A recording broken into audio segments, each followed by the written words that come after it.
Hello' আমি ডিফ্লেশ্যনৰ বিষয়ে discuss কৰি আছিলোঁ আৰু সেইদিনাখনি আমি পঢ়িলোঁ ডিফ্লেশ্যন কি আৰু ডিফ্লেশ্যনৰ কজেছ অৱস্ফীতি কাক বোলে আৰু অৱস্ফীতিৰ সৃষ্টি হোৱাৰ কাৰণসমূহৰ বিষয়ে আমি অলৰেডি ডিছকাছ কৰিছোঁৱেই আৰু আজি আমি পঢ়িম ইফেক্টছ অফ ডিফ্লেশ্যন ডিফ্লেশ্যনৰ প্ৰভাৱসমূহ কেনেকুৱা ইফেক্টছ অফ ডিফ্লেশ্যন কেনেকুৱা ধৰণে কেনেকৈ অৰ্থনীতি এখনত অৱস্ফীতিয়ে প্ৰভাৱ পেলায় ঠিক আছে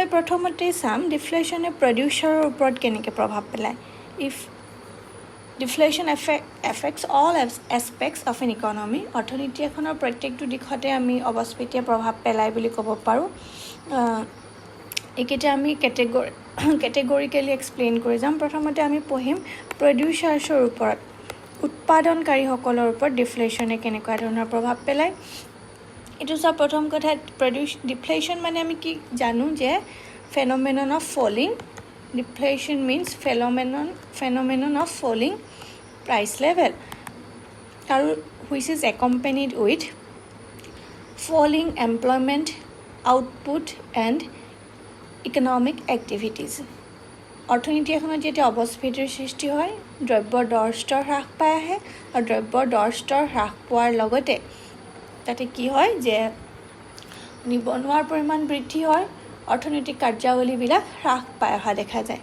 আৰু তেনেকুৱা অৱস্থাত অৱস্ফীতিয়ে প্ৰডিউচাৰৰ ওপৰত কেনেদৰে প্ৰভাৱ পেলায় সেইটো এক্সপ্লেইন কৰিবলৈ হ'লে আমি কি বুলি গম পাম যে আমি গম পালোঁৱেই যে অলৰেডি যে ইকনমি এখনত প্ৰডাকশ্যন প্ৰাইচ লেভেলটো হ্ৰাস পাই আহে ডিফ্লেশ্যনৰ সময়ত আৰু কি হয় ইকনমিক এক্টিভিটিজবিলাক কমি যায় অৰ্থনৈতিক কাৰ্যাৱলীবিলাক হ্ৰাস পাই আহে গতিকে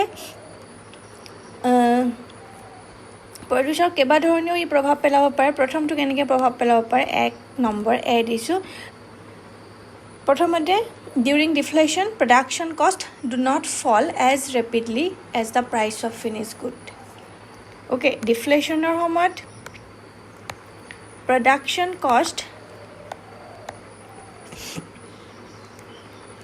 do not fall as rapidly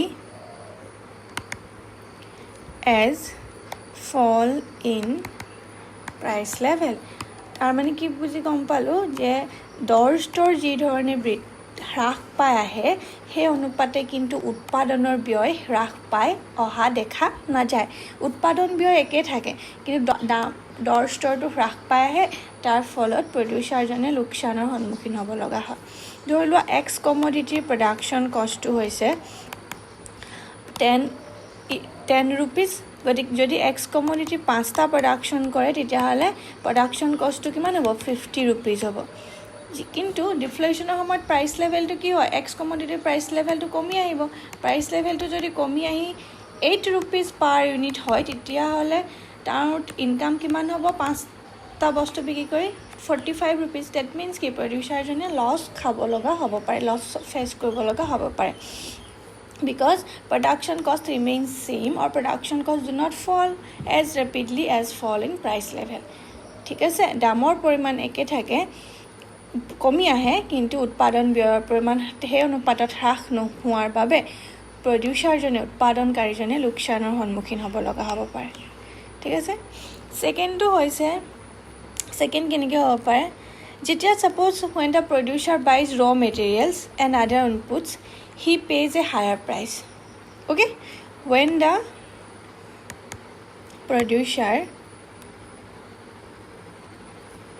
buys raw materials and other inputs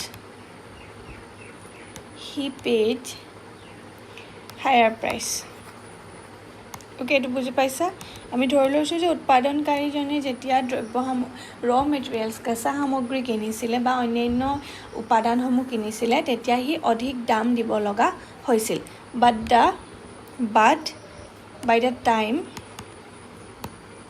he reached the market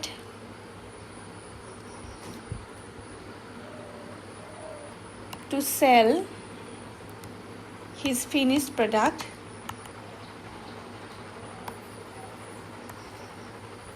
price level fall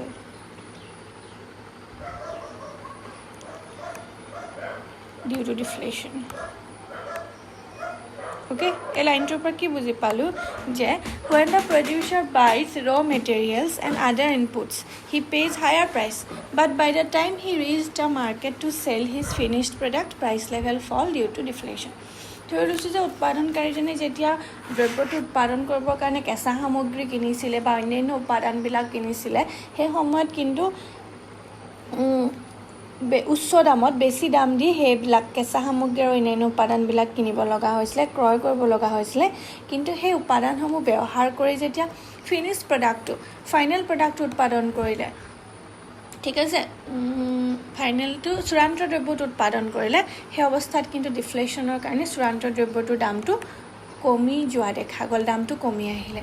তেনে অৱস্থাত কি হ'ব, প্ৰডিউচাৰজনে লোকচানৰ সন্মুখীন হ'ব লগা হ'ব পাৰে। ওকে, আৰু থাৰ্ড তিনিটা টাইপত লোকচান হ'ব পাৰে, তিনি ধৰণে লোকচানৰ সন্মুখীন হ'ব পাৰে। 3 নম্বৰটো কি হয়, ডিফ্লেশ্যনৰ সময়ত demand for commodities goes on falling, হয়নে? এইটো আমি জানো ডিফ্লেশ্যনৰ সময়ত কি হয়, demand for goods goes on falling, কমি আহে, আৰু কমি অহাৰ কাৰণে কি হয়, প্ৰাইচ লেভেলটো ডিক্ৰিজ হৈ আহে। দাম কম, ডিমাণ্ড নাই কাৰণে, অৰ্থনীতিখনত দ্ৰব্য সামগ্ৰীৰ চাহিদা নাই, সেইকাৰণে দেখিছে যে দ্ৰব্যৰ দৰ স্তৰটো হ্ৰাস পাই আহিছে। অ'কে, তেনে অৱস্থাত কি হ'ব, প্ৰাইচ ফল হোৱাৰ লগে লগে ডিমাণ্ড নাই, as a result there is over production হ'ব। দ্ৰব্য সামগ্ৰীৰ উৎপাদন প্ৰথম অৱস্থাত ইনিচিয়েল ষ্টেজত অভাৰ প্ৰডাকশ্যন, অত্যুৎপাদন হোৱা দেখা যায়। আৰু অত্যুৎপাদন হোৱা মানে কি, ধৰি লোৱা প্ৰডিউচাৰজনে 10টা ইউনিট প্ৰডাকশ্যন কৰিছিলে, x commodity 10 units of x commodity উৎপাদন কৰিছিলে, কিন্তু ইকনমিখনত ডিমাণ্ড নাই, ডিউ টু ডিফ্লেশ্যন ডিমাণ্ডৰ পৰিমাণ কমি আহিছে। ডিমাণ্ড কমি আহিলে 5 ইউনিট অফ এক্স, মাৰ্কেটত অকল 5টাহে এক্স দ্ৰব্যৰ ডিমাণ্ড আছে, তেতিয়াহ'লে ৰিমেইনিং 5 ইউনিটছক আমি কি বুলি ক'ব পাৰোঁ, অভাৰ প্ৰডাকশ্যন, অত্যুৎপাদন হৈছে। ঠিক আছে, আৰু তেনেকৈ ডিফ্লেশ্যনে কি কৰিব পাৰে, এডভাৰ্চলি এফেক্ট দি প্ৰডিউচাৰ্ছ, উৎপাদনকাৰীসকলক ঋণাত্মকভাৱে ই প্ৰভাৱিত কৰিব পাৰে। ঠিক আছে, আমি গম পালোঁ ডিফ্লেশ্যনে প্ৰডিউচাৰৰ ওপৰত 3 ধৰণৰ প্ৰভাৱ পেলায়। প্ৰথমটো, যেতিয়া দাম কমি আহিব পাৰে, দ্ৰব্যৰ দৰ স্তৰ যেনেকৈ কমি আহে, সেই অনুপাতে কিন্তু প্ৰডাকশ্যন কষ্টটো কমি নাহে। Production cost do not fall as rapidly as fall in price level. Secondly কি ক'লোঁ, প্ৰডিউচাৰজনে যেতিয়া ৰ মেটেৰিয়েলছ কিনিছে বা অন্যান্য উপাদানসমূহ কিনিছে, তেতিয়া দ্ৰব্য উচ্চ দামত ক্ৰয় কৰিব লগা হৈছে। কিন্তু যেতিয়া তেওঁ চূড়ান্ত দ্ৰব্য বজাৰলৈ বিক্ৰী কৰিবলৈ আহিলে, সেই সময়তে অৰ্থনীতিত ডিফ্লেশ্যন হ'ল, অৱস্ফীতিয়ে দেখা দিলে, ফলত চূড়ান্ত দ্ৰব্যৰ দৰ স্তৰ হ্ৰাস পালে, আৰু প্ৰডিউচাৰজনে তেতিয়া লোকচানৰ সন্মুখীন হ'ব লগা হ'ব পাৰে। Okay, when the producer buys raw materials and other inputs, he pays higher price, but by the time he reached the market to sell his finished product, price level fall due to deflation. Okay, thirdly কেনেকৈ effect কৰিব পাৰে বুলি কৈছোঁ যে during the time of deflation the demand for goods goes on diminishing and therefore price level also goes on diminishing, and it creates the overproduction of the economy which severely affects the producers. Okay, next আমি পঢ়িম ডিফ্লেশ্যনে কেনেকৈ ট্ৰেডাৰ্ছবিলাকক প্ৰভাৱ পেলায়, ট্ৰেডাৰ্ছক মানে ব্যৱসায়ীসকলক প্ৰভাৱ পেলায়। ঠিক আছে, the traders are also adversely affected by the deflation or during deflation. When they make purchases, they have to pay higher prices. ধৰি লওক ট্ৰেডাৰ্ছ ব্যৱসায়ীসকলে যেতিয়া দ্ৰব্য সামগ্ৰীটো কিনিছিলে, তেতিয়া হায়াৰ প্ৰাইচত কিনিব লগা হৈছিল, উচ্চ দাম দি কিনিব লগা হৈছিল। ঠিক আছে, কিন্তু যেতিয়া when they sell the products, price fall due to deflationary trend. Okay, যেতিয়া সিহঁতি প্ৰডিউচাৰ নিজে পাৰ্চেজ কৰিছিলে, এটা টাইম অফ পাৰ্চেজিং দ্ৰব্যটো ক্ৰয় কৰাৰ সময়ত তেওঁ এক্স দ্ৰব্যটো ক্ৰয় কৰাৰ সময়ত উচ্চ দামত ক্ৰয় কৰিছিল। এটা time of purchasing of x commodity, the traders pay higher price, but during the time of selling বিক্ৰী কৰাৰ সময়ত কি হ'ল, প্ৰাইচ ফল, দামটো কমি গ'ল ডিউ টু ডিফ্লেশ্যনাৰী trend, and as a result ব্যৱসায়ীজনৰ কি হ'ব, লোকচানৰ সন্মুখীন হ'ব পাৰে। ঠিক আছে, এইটো হ'ল ছেকেণ্ড এফেক্ট। থাৰ্ডটো হ'ব salaried and labour classes, workers বুলিও ক'ব পাৰিম আমি। ৱৰ্কাৰ্ছসকলৰ ওপৰত কেনেকৈ প্ৰভাৱ পেলায়, যিবিলাক শ্ৰমিকৰ ওপৰত ডিফ্লেশ্যনৰ প্ৰভাৱ কেনেকুৱা হ'ব পাৰে। চোৱা, একচুৱেলি ৱেজ আৰ্নাৰসকলে ৱৰ্কাৰসকলে গেইন কৰে ডিউৰিং ডিফ্লেশ্যনৰ, ৱৰ্কাৰসকলৰ লাভ হয় ডিফ্লেশ্যনৰ সময়ত লাভ হয়। কি কাৰণে? চোৱা, because income remains constant, okay, salary remains constant. যিমান দৰমহা পায় দৰমহাটো একেই আছে। যিখিনি মানে ফিক্সড ইনকাম গ্ৰুপ বুলি আমি মানে ক'ব পাৰোঁ, যিখিনি পাৰ্মানেণ্ট ইনকাম যিবিলাকৰ থাকে, অ'কে, যিবিলাকৰ পাৰ্মানেণ্ট ইনকাম থাকে সেইবিলাকক আমি ক'ব পাৰোঁ যে সেইবিলাকৰ চেলাৰিড পাৰ্চনখিনিৰ কাৰণে বা চেলাৰিড ৱৰ্কাৰ্ছখিনিৰ কাৰণে ডিফ্লেশ্যনে লাভ কৰে। ডিফ্লেশ্যনে লাভ কাৰণে তেওঁলোকৰ লাভ হয়, গেইন কৰে during the time of deflation, because income remains constant, লাভ আয় একে থাকে। কিন্তু প্ৰাইচ লেভেলটো কি হয়? প্ৰাইচ লেভেল কমি আহে। প্ৰাইচ লেভেল কমি অহা মানে কি? তেওঁলোকৰ পাৰ্চেজিং পাৱাৰটো ইনক্ৰিজ হয়। বুজি পাইছা ন কথাটো? পাৰ্চেজিং পাৱাৰ ইনক্ৰিজ হয় মিনছ যেতিয়া তেওঁলোকৰ ধৰি লোৱা 100 টকা ইনকাম কৰিছে, ইনকাম 100 টকা, তেওঁ এক্স কমডিটি কনজিউম কৰে, এটাত 10 ৰুপিজ। আগতে কেইটা খাব পাৰিব? 100 টকাত 10 ইউনিট খাব পাৰিছিলে। কিন্তু প্ৰাইচ লেভেল কমি 8 টকা হোৱাৰ লগে লগে কিমান খাব পাৰিব? ধৰি লওক প্ৰাইচ লেভেল কমি এই 5 টকা বুলি ধৰিলোঁ, 5 টকা হোৱাৰ লগে লগে তেওঁ কিমান খাব পাৰিব? 20টা ইউনিট খাব পাৰিব। মানে তেওঁ কি আগতে যিটো বস্তু 10টা কিনিব পাৰিছিলে এতিয়া হয়তো 20টা কিনিব পাৰিব। মানে পাৰ্চেজিং পাৱাৰটো ইনক্ৰিজ হৈছে during the time of deflation, because price level decrease হৈছে। দাম হ্ৰাস হোৱাৰ কাৰণে তেওঁৰ আগতকৈ অধিক পৰিমাণে দ্ৰব্য সামগ্ৰী উপভোগ কৰিবলৈ সুবিধা পাইছে আৰু তেওঁৰ পাৰ্চেজিং পাৱাৰ ইনক্ৰিজ হৈছে, কিয়নো তেওঁৰ ইনকামৰ পৰিমাণ একে আছে। Income remains constant during the time of deflation, okay. সেইকাৰণে আমি কি ক'ব পাৰোঁ? The permanent income group or যিবিলাকৰ ফিক্সড ইনকাম ৱৰ্কাৰ্ছ আছে, they gain during deflation. The reason is that with the fall in prices the wages and salaries can not be reduced and they can consume more, okay. থাৰ্ডটো আমি ফ'ৰ্থটো আহিলে কনজিউমাৰ্ছবিলাকৰ ওপৰত কেনেকুৱা ধৰণৰ প্ৰভাৱ পেলায় ডিফ্লেশ্যনে। কনজিউমাৰ্ছ উপভোক্তাসকলৰ ওপৰত, উপভোক্তাসকলৰ কি হ'ব? জেনেৰেলি গেইন হ'ব, লাভ হ'ব। উপভোক্তাসকলেও লাভ কৰিব। কি কাৰণে? যিবিলাকৰ ইনকাম যিবিলাক কনজিউমাৰ, ইয়াক আমি দুই ধৰণে দেখুৱাব পাৰোঁ। যিবিলাকৰ ইনকাম ফিক্সড, চেলাৰিড যিবিলাক কনজিউমাৰ্ছ আছে, যিবিলাকৰ ইনকাম ফিক্সড, চেলাৰিড কনজিউমাৰ্ছবিলাকৰ কিন্তু গেইন হ'ব। কি কাৰণে? সিহঁতৰ চেলাৰিটো একেই থাকিব, যিটো মই আগতে কৈ আহিছোঁ তেনেকুৱাকৈ চেলাৰিটো ছেইম থাকিব আৰু প্ৰাইচ লেভেলটো কমি যোৱাৰ কাৰণে তেওঁলোকে আগতকৈ অধিক পৰিমাণৰ দ্ৰব্য সামগ্ৰী উপভোগ কৰিব পাৰিব, ঠিক আছে। কিন্তু যিবিলাক কনজিউমাৰ্ছ আছে, যিবিলাক কনজিউমাৰ্ছৰ ইনকামটো কমি আহিব ডিফ্লেশ্যনৰ সময়ত, সেইবিলাকৰ কিন্তু লছ হ'ব। যিবিলাক কিছুমান কনজিউমাৰ্ছ আছে সদায়, যিবিলাকে ধৰি লোৱা ডেইলি ৱেজ আৰ্নাৰ্ছ বুলি আমি ক'ব পাৰোঁ, ডেইলি ৱেজ আৰ্নাৰ্ছ, যিবিলাকে দিন হাজিৰা কৰি উপভোগ কৰে। দিন হাজিৰা কৰি উপভোগ কৰা মানে কি? তেওঁলোকে যিহেতু ডিফ্লেশ্যনৰ সময়ত ইকনমিক এক্টিভিটিছবিলাক কমি যায়, তেওঁলোকে কাম কৰিবলৈ অসুবিধা হয়, কামৰ পৰা ছাঁটাই কৰি দিয়ে কিছুমানক অভাৰ প্ৰডাকশ্যনৰ কাৰণে, আৰু তেনেকুৱাবিলাকে কিন্তু কি কৰে? ইকনমিক ডিফ্লেশ্যনৰ সময়ত লছ ফেচ কৰিব লগা হয়, বিকজ তেওঁলোকে ডিফ্লেশ্যনৰ সময়ত ইনকাম আৰ্ণ কৰিবলৈ তেওঁলোকৰ হাতত কোনো ধৰণৰ সুবিধা নাথাকে, ঠিক আছে। দ্য কনজিউমাৰ্ছ হুজ ইনকাম ফলছ ডিউৰিং ডিফ্লেশ্যন দে মে লছেছ, অ'কে। তাৰপাছত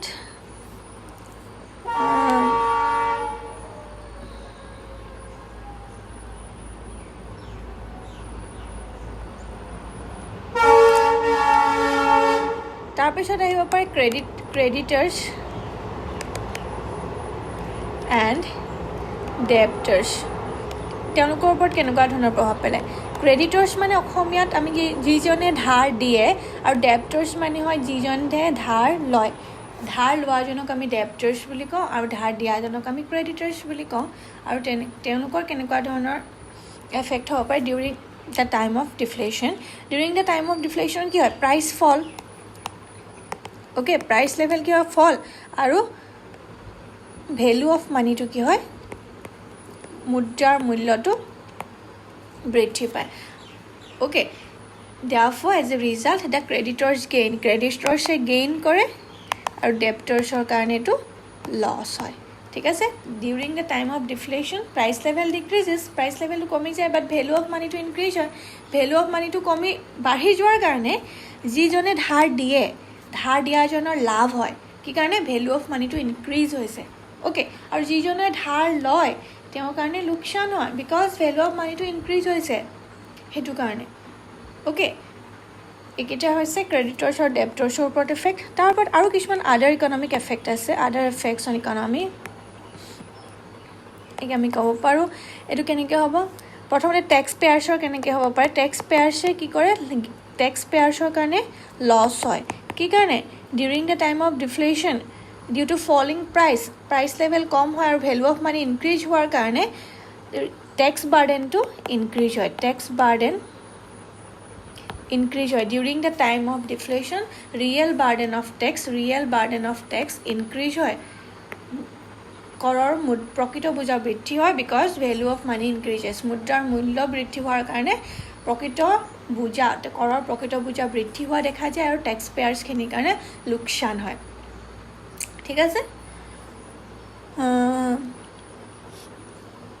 তাৰপিছত ছেকেণ্ডটো কি হয় এইটো সময়ত প্ৰাইচ ডিউৰিং দ্য ডিফ্লেশ্যনৰ কি হয় প্ৰাইচ কমি যায় প্ৰাইচ কম হোৱাৰ লগে লগে প্ৰফিটছ কমি যায় হয়নে লাভৰ পৰিমাণ কমি যোৱা দেখা যায় আৰু লাভৰ পৰিমাণ কমি যোৱাৰ কাৰণে আউটপুটটো কমাই দিব লাগিব আউটপুটৰ পৰিমাণ entrepreneurs reduce to output okay during deflation due to falling price profit level decreases and therefore the entrepreneurs reduce the output আৰু তেতিয়া কি some small business may close down during the time of deflation some small business may close down কিছুমান সৰু ব্যৱসায়িক প্ৰতিষ্ঠানে ব্যৱসায় বন্ধ কৰি দিব লগা হ'ব পাৰে ব্যৱসায় বন্ধ হৈ যায় আৰু ব্যৱসায় বন্ধ হৈ যোৱাৰ কাৰণ কি যে প্ৰাইচ লেভেলটো কমি যোৱাৰ কাৰণে তেওঁলোকৰ প্ৰফিটৰ পৰিমাণ কমি যায় আৰু প্ৰফিট কমি যোৱাৰ লগে লগে আউটপুটটো কমাই দিব লগা হ'ব পাৰে আৰু কম প্ৰফিটত যেতিয়া তেওঁলোকে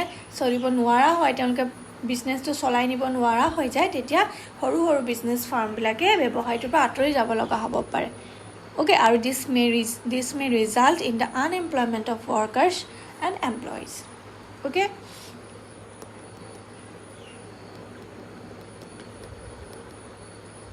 তাৰ পাছত হ'ব পাৰে ইণ্ডাষ্ট্ৰিয়েল ডিছপিউটছ হ'ব পাৰে industrial disputes এইটো কেনেকৈ হ'ব পাৰে চ deflationary conditions may lead to greater number of industrial disputes and thus it creates industrial unrest in the economy উদ্যোগিক খণ্ডটোত ই প্ৰভাৱ পেলাব পাৰে উদ্যোগিক খণ্ডত কেনেদৰে প্ৰভাৱ পেলাব পাৰে এই যে মই আগৰটো যেনেকৈ ক'লোঁ যে প্ৰাইচ কমি যোৱাৰ কাৰণে প্ৰফিটৰ পৰিমাণ কমি আহে প্ৰফিট কমি যোৱাৰ লগে লগে আউটপুটটো ৰিডিউচ কৰিবৰ কাৰণে এণ্টাৰপ্ৰেনাৰ্ছবিলাকে বাধ্য হৈ পৰে আউটপুট কমাই দিবৰ কাৰণে কি কৰিব লাগিব কিছুমান ফেক্টৰ্ছৰ প্ৰডাকশ্যনক কামৰ পৰা আঁতৰাই দিব লাগিব ইকনমিখনত আনএমপ্লয়মেণ্ট ক্ৰিয়েট হ'ব আৰু ইণ্ডাষ্ট্ৰিয়েল প্ৰডাক্টিভিটি কমি আহিব তেনেধৰণে ইণ্ডাষ্ট্ৰিয়েল ডিছপিউটছ ক্ৰিয়েট হ'ব পাৰে অ'কে আৰু লগতে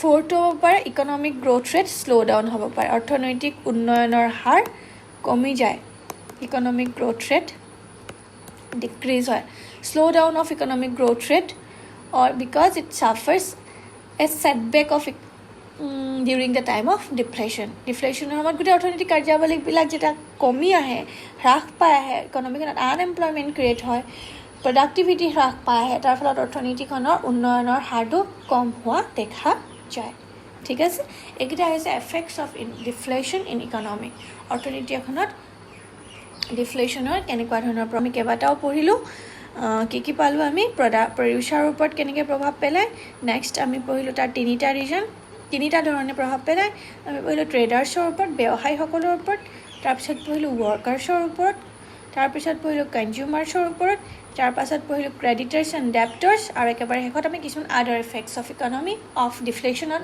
ইকনমি ডিছকাছ কৰিলোঁ। ঠিক আছে, আশা কৰিছোঁ বুজি পাইছা হা। কিবা যদি বুজি নাপাওঁ ইয়াতে সুধিবা।